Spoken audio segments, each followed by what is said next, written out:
Chelsea have smashed Aston Villa by 3-0, and in this video we're going to be breaking down how they did it, including the tactical setup that might have given Enzo Maresca his most balanced side yet.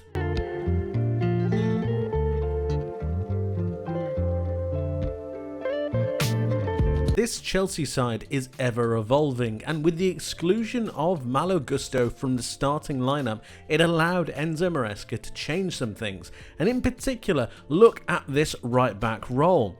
It just so happens that he picked Moises Caicedo to play in this right back slot, and the knock-on effect from this change and from this choice might just have given Chelsea their most balanced side yet, and I'll explain why.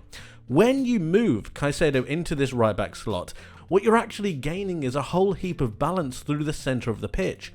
With the exclusion of Malo Gusto and moving Caicedo into this right back role, Enzo Fernandez is now able to come into the side and partner Romeo Lavia, still having that defensive midfield pivot but bringing in Enzo from an attacking point of view. Still operating with that box formation that we know Enzo Maresca likes to utilise, what they actually looked like in possession was something like this. So Enzo moves forwards, Palmer moves across, Lavia moves across, and Moises Caicedo moves into midfield. Very similar to what we've seen Malo Gusto do so many times for Chelsea. And as I move these players around, what you're starting to see is a very, very balanced setup. Colwill moving into the centre of the pitch, Cucurella out on that left-hand side, and obviously Wesley Fofana as that right-sided centre-back. But it's this double pivot that Enzo Maresca has always went with. When we see Chelsea play against some of the bigger sides, some of the more dangerous sides, the likes of a Liverpool, the likes of an Arsenal, what we've managed to see is this partnership, this defensive midfield partnership to prevent attacks through the centre of the pitch if Chelsea were to lose possession.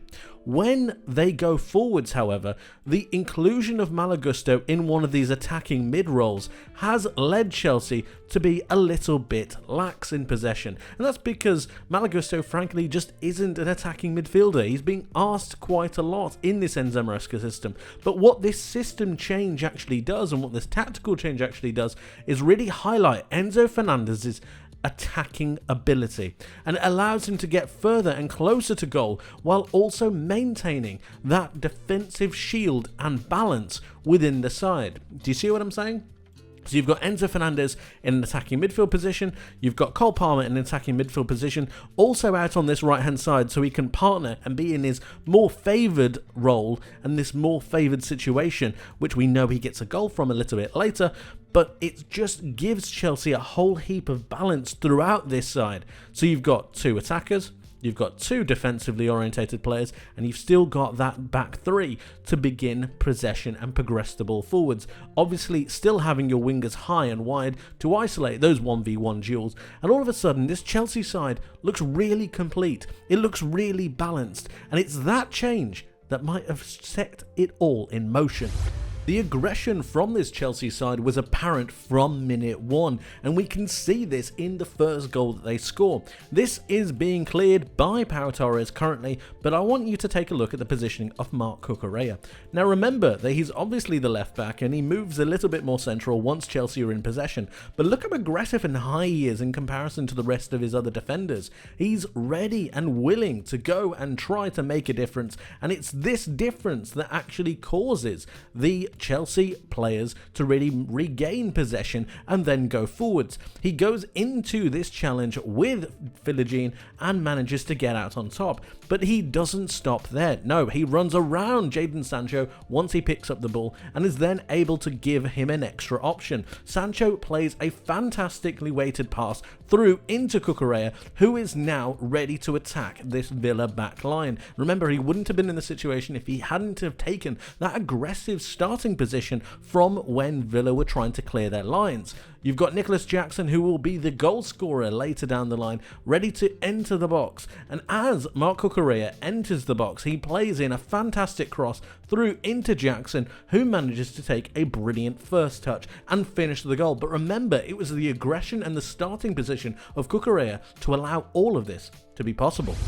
A key aspect of Chelsea's play in this match was the prevention of Aston Villa progressing the ball forwards from their goal kicks, and they did this through preventing the progression to the centre of the pitch by placing themselves onto Tielemans and Kamara, preventing that midfield double pivot of being able to spin and then go forwards, forcing Aston Villa to then look towards their defensive players to be able to get the ball out. But there was a problem with this, and the problem came in the form of Pedro Neto and Jadon Sancho positioning themselves very well between and just around those right and left backs respectively. This prevented Aston Villa from finding these players because they knew that it would shuffle them into a corner depending on which side the ball was played through, which meant that Aston Villa were actually forced into a number of problems due to Chelsea's work rate, their dynamism, but mainly their tactical setup from Aston Villa's own goal kick.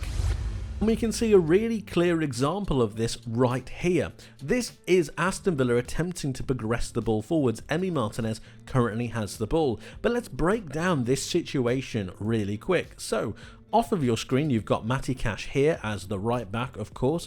You've got Ezri Konsa, you've got Pau Torres, and just off your screen again, you've got Luca Dean out on that left. But let's take a moment to really highlight the Chelsea players. Jadon Sancho can come and press if he needs to. He can also go and press Ezri Konsa if he needs to. But look at the two midfield players for Chelsea and for Aston Villa respectively. You've got Kamara and you've got Tielemans. Look how close Cole Palmer and Enzo Fernandez are towards the Aston Villa midfielders. Look at this. And this prevents Emi Martinez from finding that progression through the centre of midfield.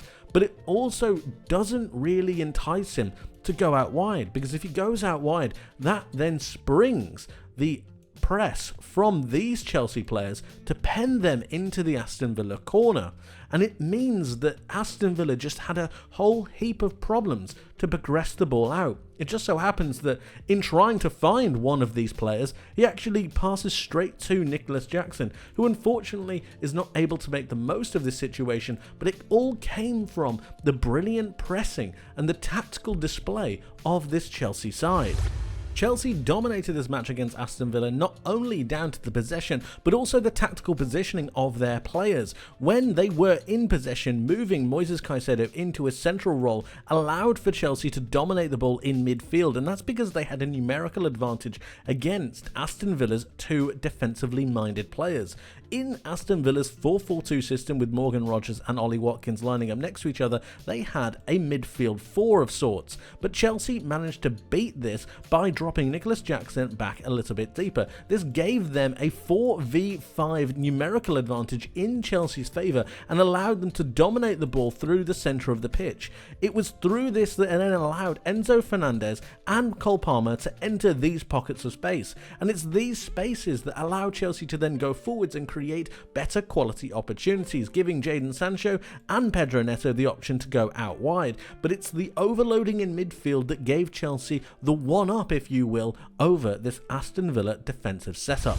And this can be seen for Chelsea's second goal. So we currently have Levi Colwill on the ball and he's going to be playing a pass into midfield. Notice how defensively set up Aston Villa are. Notice how narrow they are as well, trying to stop Chelsea from playing through the centre of the pitch, but Chelsea won't be having that at all. And it's down to the numbers that they have in midfield that manages to overload and overwhelm this Aston Villa defensive setup. So you've got Enzo Fernandez just pulling out a little bit in this attacking midfield position. Cole Palmer is doing the same. This is designed to try and spread out the Aston Villa midfield four, and you've got the two Aston Villa players who are trying to block out the spaces. You've got Lavia and you've got Caicedo next to each other, that defensive double pivot to allow for that better balance going forwards. And that's something that I really want to highlight in this, the balance. So you've got the two defensive minded players, you've got the two attacking minded players, and you've also got Nicholas Jackson, who is going to play a key role here to drop back and help with that overloading of midfield and create that 5v4. So once Levi Colwill manages to play that pass into midfield, what you've then got, even though Nicholas Jackson doesn't manage to control it perfectly, is still bodies around the ball to be able to recover and find possession. Romeo Lavia does a really good job of really creating that chaos, and then you've got Moises Caicedo to come and pick the ball up. He's going to be able to turn his head and then find a pass into Enzo Fernandez. Now, if we just take that back just a touch, look at the movement that Enzo Fernandez has been able to make. He's gone from this position around here to really focusing on this area. And this is a much more dangerous position because it gets him so much closer to the Aston Villa backline, but also it's in that more dangerous zone.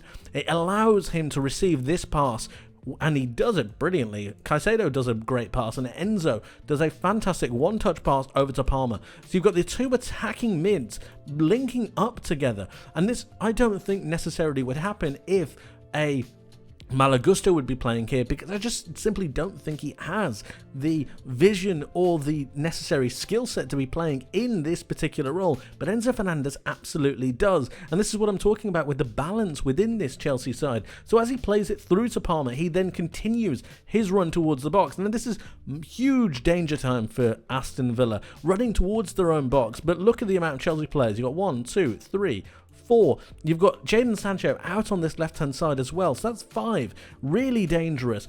And Cole Palmer manages to play a pass brilliantly into Enzo Fernandez. He just happens to not control it as well, but I think that's actually quite a good thing because it makes his mind up about what he's going to do with it. He's going to try and get it on the half volley. So once it bounces, he fires it towards goal, and it's a brilliantly weighted shot. It's absolutely fantastic. But again, the tactical positioning, the overloading of midfield, and that balance within that Chelsea core group just gives them so much extra momentum to go forward.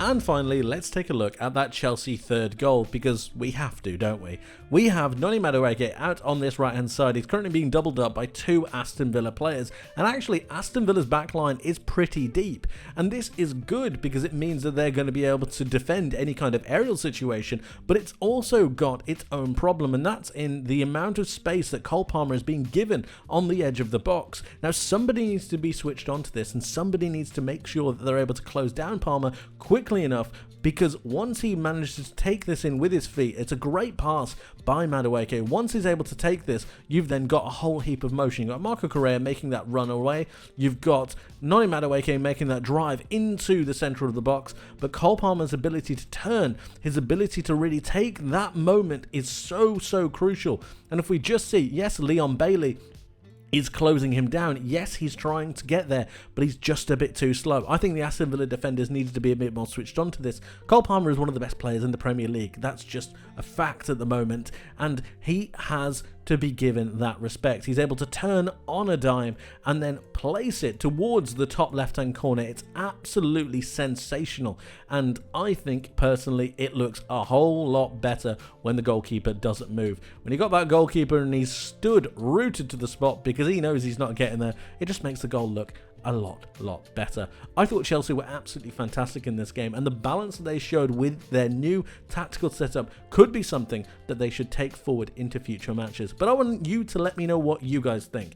Let me know your thoughts on the game and on Chelsea's performances in recent times in the comment section below. Thank you ever so much for watching. I hope you enjoyed, hope you learned something new, and I hope to see you in the next one. But until then, my friends, take care.